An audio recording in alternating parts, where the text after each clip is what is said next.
Hi, I'm Suzanne with Simple Homestead Living, and I am harvesting Japanese pears and happen to find Usnea.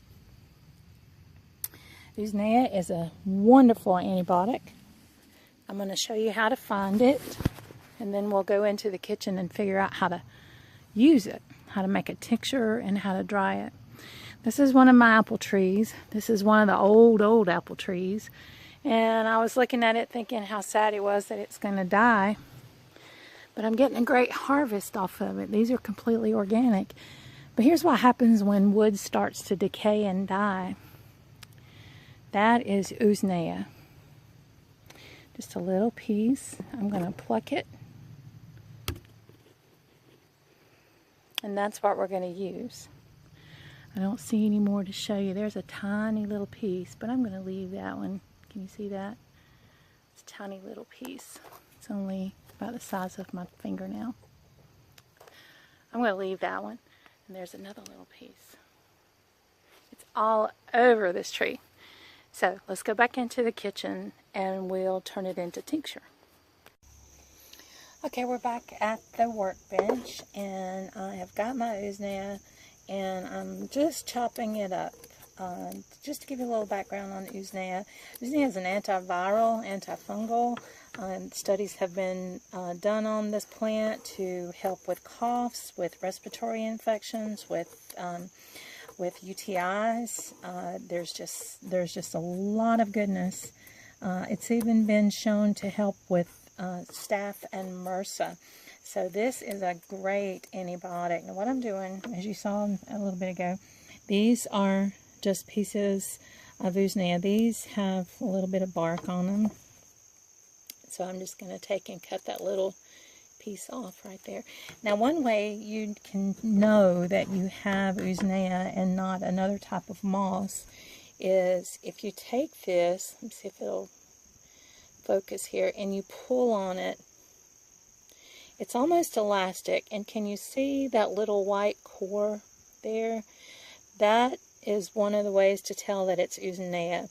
If it's black, then you probably have Spanish moss. See how that's elastic, a little bit elastic like that? Right, that is actually stretching, and you see that white core. That is a good indicator that you have Usnea. Again, it's a great antiseptic and antiviral, antifungal, everything. Usnea is, it grows on old, usually dead wood. This I found on some dying branches of a dogwood and my apple trees. So I have a good little bit. Now some people will take and grind this, but as you can see, I'm just running my scissors through. Watch your fingers. And just, sometimes I do this in a bowl. It's a little bit easier, but I wanted you to be able to see what I was doing.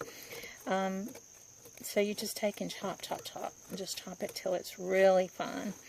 And then I put it in my jar. And you can see all this here. I'm just going to scrape up that powder.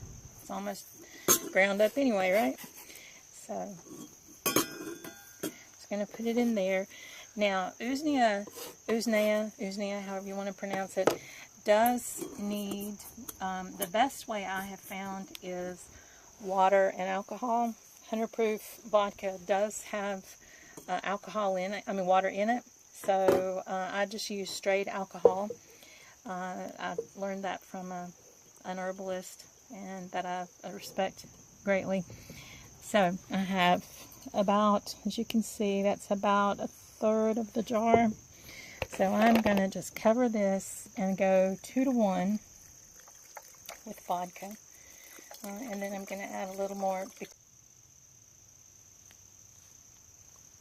I wanted to show you a little bit more of our Usnea tincture. I just cut this up. Now what I was doing was chopping this really fine, as you can see in there. That's almost a powder. Some people will powder it. But I got this chopped up and realized that my camera wasn't working. So it wasn't on. So I've already got this chopped up. And this was about, when this settles, you'll see it's about 3 to 1. 3 to 1 material, and then my menstruum, which this happens to be 100 proof vodka. You need 100 proof with Usnea because it is it just does better with 100 proof.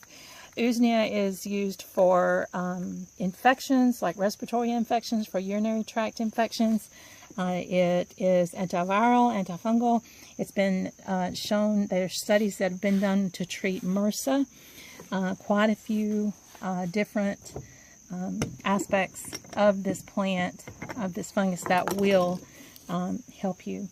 So just wanted to show you how to make it. Now in about 6 weeks, I'm gonna shake this every day. In about 6 weeks, I will strain it through a cheesecloth and then put it in a dark brown jar or bottle or dropper, with a dropper, and just take it by the dropper full when I need it. I don't take this every day, or I don't take it a lot, only when I need it.